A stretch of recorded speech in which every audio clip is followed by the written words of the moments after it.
جس نے اللہ کی رسی کو مضبوط پکڑ لیا وہ سیدھے رستے لگ گیا۔ مومنو، اللہ سے ڈرو جیسا کہ اس سے ڈرنے کا حق ہے، اور مرنا تو مسلمان ہی مرنا، اور سب مل کر اللہ کی ہدایت کی رسی کو مضبوط۔ لوگوں نے مومن مردوں اور مومن عورتوں کو تکلیفیں دیں اور توبہ نہ کی، ان کو دوزخ کا اور عذاب بھی ہوگا اور جلنے کا عذاب بھی۔ اور جو لوگ ایمان لائے اور نیک کام کرتے رہے ان کے لیے باغات ہیں جن کے نیچے نہریں بہ رہی ہیں، یہی بڑی کامیابی ہے۔ بے شک تمہارے پروردگار کی پکڑ بہت سخت ہے، وہی پہلی دفعہ پیدا کرتا ہے اور وہی دوبارہ زندہ کرے گا، اور وہ بخشنے والا ہے، بہت محبت کرنے والا ہے، عرش کا مالک، بڑی شان والا، جو چاہتا ہے سو کر ڈالتا ہے۔ بھلا تم کو لشکروں کا حال معلوم ہوا ہے، یعنی فرعون اور سمود کا؟ اصل بات یہ ہے کہ کافر مستقل جھٹلانے میں لگے ہیں، جبکہ اللہ بھی ان کو ہر طرف سے گھیرے ہوئے ہے۔ یہ کوئی معمولی کلام نہیں، بلکہ یہ قرآن عظیم الشان ہے، لوح محفوظ میں لکھا ہوا۔ شروع اللہ کا نام۔ ان کے جسموں پر دیبا اور اطلس کے سبز کپڑے ہوں گے، اور انہیں چاندی کے کنگن پہنائے جائیں گے، اور ان کا پروردگار ان کو نہایت پاکیزہ مشروب پلائے گا، فرمائے گا یہ تمہارا صلہ ہے اور تمہاری محنت ہمارے ہاں مقبول ہوئی۔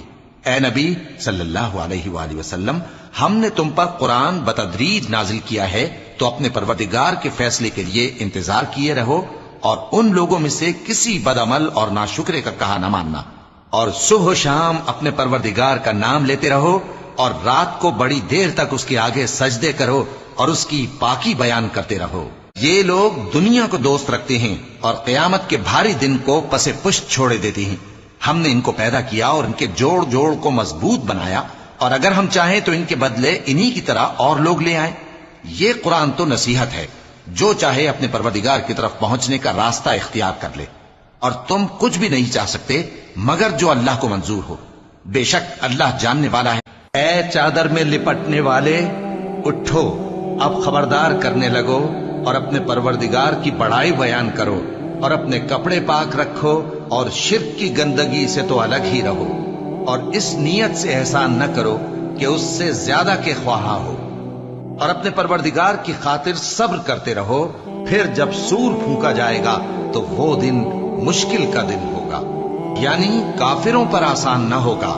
مجھے اس شخص سے سمجھ لینے دو جس کو میں نے اکیلا پیدا کیا، اور میں نے اس کو بہت سا مال دیا، اور ہر وقت حاضر رہنے والے بیٹے دیے، اور اس کو ہر طرح کے سامان میں وسعت دی، پھر بھی لالچ رکھتا ہے کہ میں اسے اور زیادہ دوں۔ ایسا ہرگز نہیں ہوگا، یہ ہماری آیتوں کا بڑا مخالف رہا ہے۔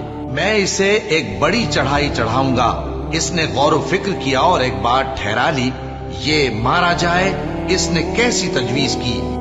جب تم نماز پڑھنے کا قصد کیا کرو تو اپنے منہ اور کوہنیوں تک ہاتھ دھو لیا کرو، اور سر کا مسح کر لیا کرو، اور ٹخنوں تک پاؤں دھو لیا کرو، اور اگر جنابت کی حالت میں ہو تو نہا کر پاک ہو جایا کرو، اور اگر بیمار ہو یا سفر میں ہو، یا کوئی تم میں سے بیت الخلا سے ہو کر آیا ہو، یا تم نے عورتوں سے مقاربت کی ہو، پھر تمہیں پانی نہ مل سکے تو پاک مٹی لو اور اس سے منہ اور ہاتھوں کا مسح یعنی تیمم کر لو۔